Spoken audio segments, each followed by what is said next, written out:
Task Force Mapalad is a federation of people's organizations, of farmers, plantation workers, and indigenous peoples. Our goal is to improve the quality of life of the rural poor by supporting farmers' initiatives to gain access to land and productivity resources. Our members, both women and men, young and old, are the core of our organization. They design and execute their own program activities because they understand their situation best. Katao ang maupod. North pila. Ang north naton 80. 61. Na, 47. dini okay na ni. 61. 61. 141. Pila? 141. Supported by Task Force Mapalad, the farmers develop their capacity to actively engage in agrarian reform programs, access to markets, and develop businesses.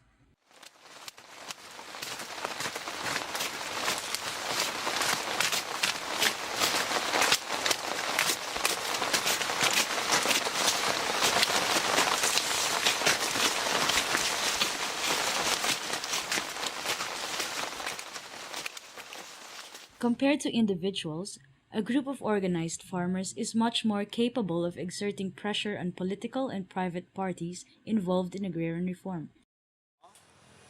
Nga daan nga tag-iya pagkadto ini sa Republic of the Philippines.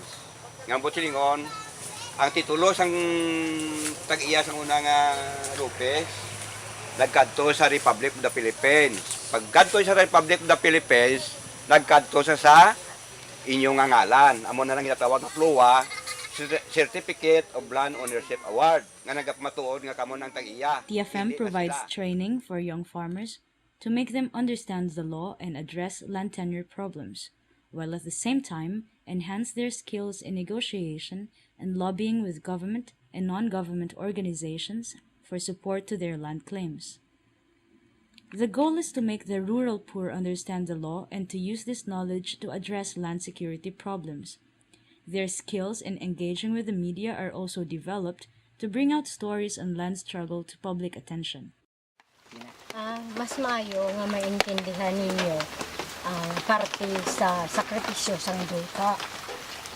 Kay kung hindi ninyo maintindihan, paano namon ibilin sa inyo ang responsibilidad?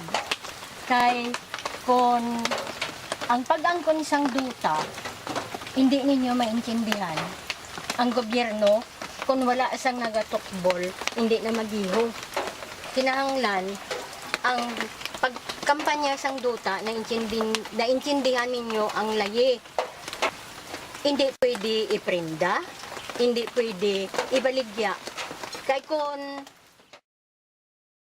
Awareness raising is very critical as most of the TFM farmer members lack formal education because of extreme poverty. With no education, the young farmers work as seasonal contractors under oppressive conditions.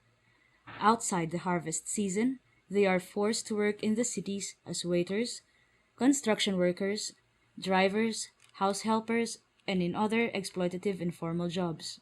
With mentoring through, for example, paralegal trainings, tactics sessions, leadership trainings, mobilizations, dialogues, and community organizing, the young members of TFM now take active part in campaigning for access to land. Getting access to land is one thing, making the land productive is another.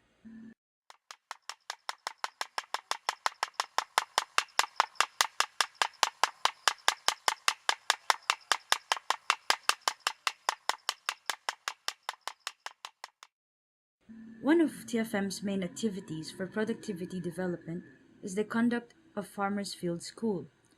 During the Farmers Field School, the farmers increase their capacities on farm diversification, natural farming technologies, and integrated pest management. Ang Farmer Field School, isang teknolohiya na binigay ng TFM office sa amin para sa pag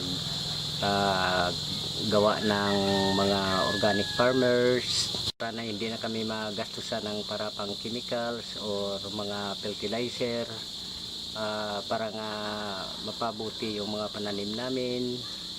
Tapos yung lupa namin hindi na masyado mag-acidic.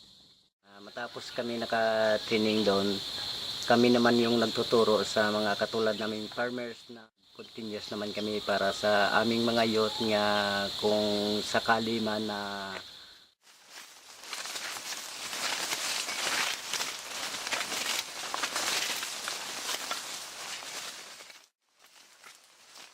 Supported by TFM's Enterprise Development Program, the farmers, including the youth, improve their capacities to engage the mainstream markets and private corporations and meet the demands for specific volumes, qualities, and cost standards.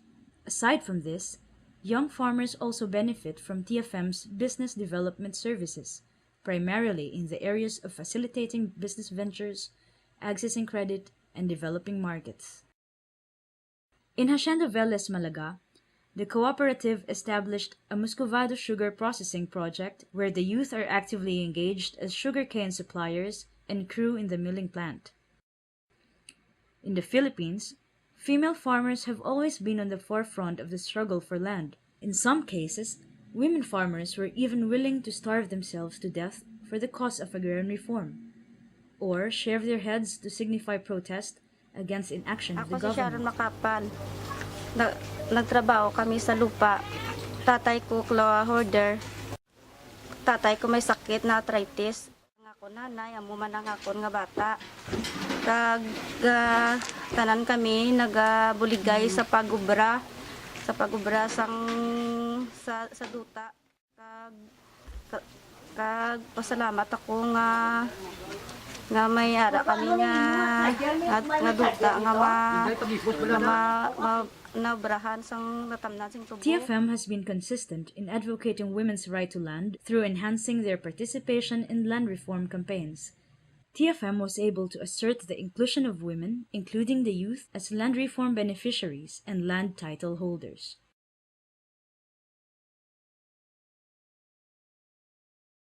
Ako ang Task Force Mapalad. Ako ang Task Force Mapalad. Ako ay Task Force Mapalad. Ako ay Task Force Mapalad. Ako ay Task Force Mapalad. Ako ay Task Force Mapalad. Task Force Mapalad kami.